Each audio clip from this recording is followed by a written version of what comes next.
ஆண்டவராகிய இயேசு கிறிஸ்துவின் நாமத்தில் அன்பின் வாழ்த்துக்கள்.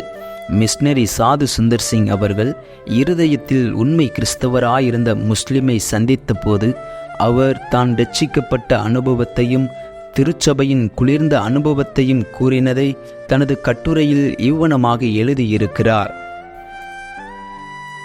நான் கெய்ரோ பட்டணத்தில் இருக்கையில் வெளிப்படையாக முகமதியனாக தோன்றி இருதயத்தில் உண்மை கிறிஸ்தவனாக இருந்த ஒருவர் என்னிடம் கூறியதாவது: நான் சிறுவயதிலிருந்து கடவுளின் கற்பனைகளின் படியும் சட்டங்களின் படியும் போதிக்கப்பட்டேன்.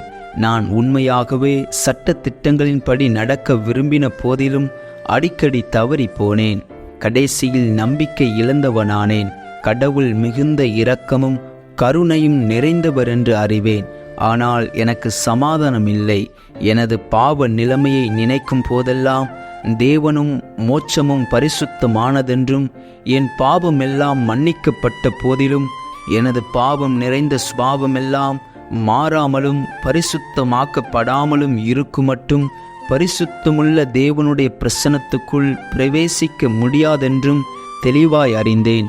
இந்த பழைய இயற்கை சுபாவமாகிய ஜென்ம குணத்தை ஒழிக்க வகை கண்டுபிடிக்கவும் இரட்சிப்பும் புதிய ஜீவனும் கிடைக்கும் வழியை கண்டுபிடிக்கவும் அநேக வருஷங்களாய் குரான், ஹாதிஸ் மற்றும் அநேக பரிசுத்த புத்தகங்களையும் படித்தேன்.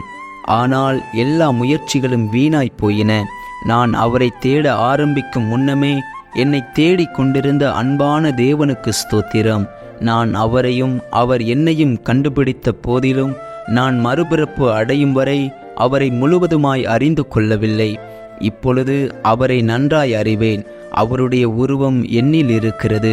உலகத் தோற்றம் முதல் அவர் என்னுடையவராகவும் நான் அவருடையவனாகவும் இருக்கிறோம். என்னுடைய இருதயம் சமாதானத்தினால் நிறைந்திருக்கிறது.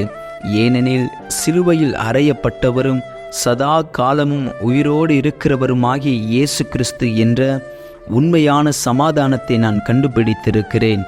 எனது வாழ்க்கையின் மீதி நாட்களை அவருடைய ஊழியத்தில் செலவழித்து கொண்டிருக்கிறேன் என்று கூறினார். மேலும் அவர் திருச்சபையில் இருக்கும் கீழான ஆவிக்குரிய நிலைமையை குறித்து குறை கூறிக்கொண்டே இருந்து, நான் திருச்சபையின் அங்கத்தினனாக ஞானஸ்நானம் பெறுவதை விட நீல நதியில் அமிழ்ந்து சாவதே மேல். ஏனென்றால் எனது பழைய மார்க்கத்து மக்களின் வாழ்க்கையைப் போலவேதான் திருச்சபை அங்கத்தினரின் வாழ்க்கையும் இருக்கிறது. முள்ளுக்குள் இருந்து வெளியேறி நெரிஞ்சலுக்குள் விழுவதினால் அல்லது சதுப்பு நிலத்திலிருந்து வெளியேறி சகதிக்குள் விழுவதினால் உண்டாகும் நன்மை என்ன? நான் கூடிய விதத்திலும் நேரத்திலும் இயேசுவுக்கு சாட்சி கொடுத்து கொண்டு என் ஆண்டவரோடு நெருங்கி ஜீவிப்பதே மேலானதாக தோன்றுகிறது. நான் அவருக்காக செய்யும் வேலையை ஏற்றுக்கொள்வார் என்று நான் பூரணமாக நம்புகிறேன் என்றார். இந்த மனிதர் மேற்கத்திய மற்றும் கிழக்கத்திய கிறிஸ்தவர்களுடன் நன்கு பழகி அவர்களுடைய நன்னடத்தை, ஆத்மீகம் மற்றும் ஜன சமுதாய நிலைமைகளை நன்றாய் அறிந்தவர். கிறிஸ்துவை ஏற்றுக்கொண்ட போதிலும் சபையை சேரவில்லை. ஏனெனில் சில சபைகள் அனுதாபத்திலும் கிறிஸ்தவ அந்நியோனியத்திலும் குறைவுபட்டிருப்பதை கண்டார். இவ்வித நிலைமை கிறிஸ்தவர்கள் தூக்கத்திலிருந்து எழும்பி தங்களுடைய உத்தரவாதத்தை உணரும்படி சபையை அறைகூவி அழைக்கிறது.